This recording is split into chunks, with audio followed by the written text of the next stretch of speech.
I was sure happy to see this article come across my news feed today.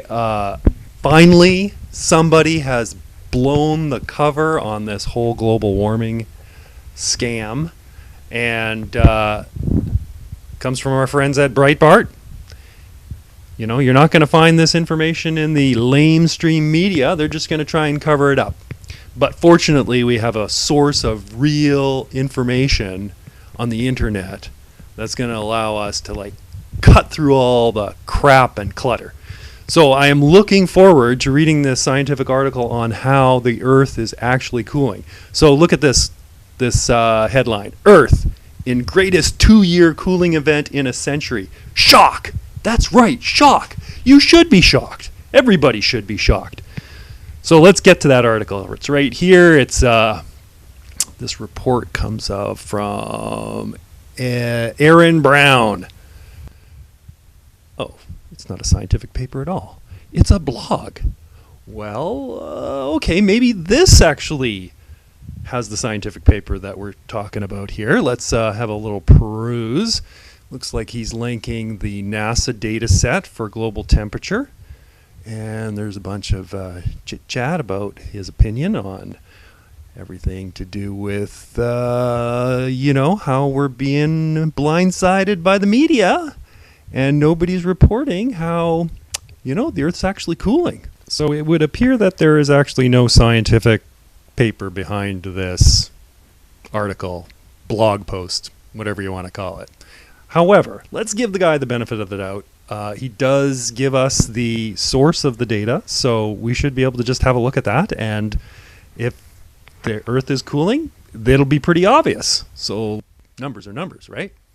So February, he's saying that from February 2016 to February 2018, the temperature dropped by 0.56 degrees Celsius, which is, that's pretty significant. If the temperature is coming down that quickly, I think we got nothing to worry about here, people.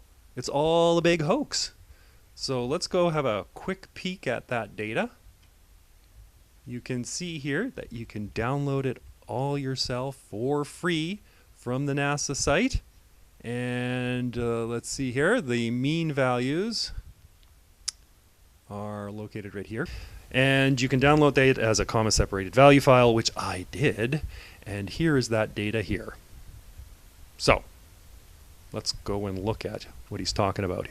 February of 2016 is 1.34 degrees. That was the average global temperature. It was a deviation from the baseline, which I think is 19. What is it? Let me get this straight here. 1951 to 1980 average. So that is the deviation from that average value. So, and then in 2018 of February, we're talking 0.79. And there is no doubt the man is correct. It is over half a degree drop in temperature. So are we good? Well, that's an interesting supposition, but to me, this feels like cherry picking, maybe? I mean, if you take 2 points in a data set this large and then compare them, are you not just maybe a little bit cherry picking? I don't know. So anyway, what you can do with a data set like this is you can look at the long-term trend. Like this goes back to 1880. So I have taken, this is my column here, I added this has not come with the data set. I took the average from January to December, and then you can look at the numbers. Just by looking at the numbers, you can see there's something going on. Or you can take that data and then plot it on a graph, which I also did. And this is the graph you get. Now, you tell me, I'm no scientist, I'm not a geologist, I'm not a climate scientist, but to all the world, to me, that looks like an upward trend. And you can't really, this is 2016, this is the point he's talking about here. It was an unusually warm year that year because of El Nino. Now, that doesn't mean that we should just toss that data point out. It's there. It's reasonable. We will see it the temperature no doubt come down in non-El Nino years, and we're seeing that now. And almost certain that this is going to go back up if the trend continues. And then you've got to look at what are the driving forces behind that trend, right? And I'm not going to get into that here. There's plenty of chit-chat about that all over the place. But the thing about this situation is you're given some information on a purported news site that links to what? A blog, somebody else's opinion, and they have taken 2 data points from a massive data set and then said there's some sort of trend as a result of that. Insane. But that's how the news works these days. And I mean, personally, I would feel quite guilty making that kind of assumption. But, some people are just capable of doing that, just throwing that out there as truth. And for most people, I think most people, in myself included, unless I'm very interested, I tend to just read the headline and move on. Sometimes you read for a little bit of, information within the subtext, but, that's how people get information. So this will undoubtedly make the rounds of the blogs and make the rounds on your Facebook feed, perhaps. And if it's not this particular article, it'll be something else equally as dishonest.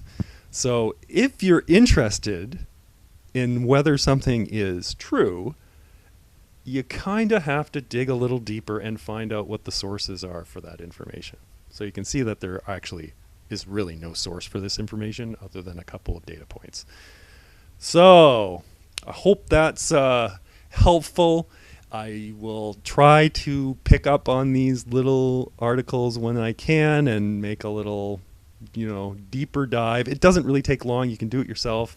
The NASA data here is free. You don't have to jump through any hoops to get it, and it's easy to find. In often cases, it's provided by the actual article. So don't be afraid of these data sets. They are large, yes, but they are quite easy to just import into a spreadsheet, especially when they come as a comma-separated value file. And then from there, you can look at it and graph it yourself, and then look at the trend. And you can decide then yourself whether they're telling the truth or not. It's quite simple to do.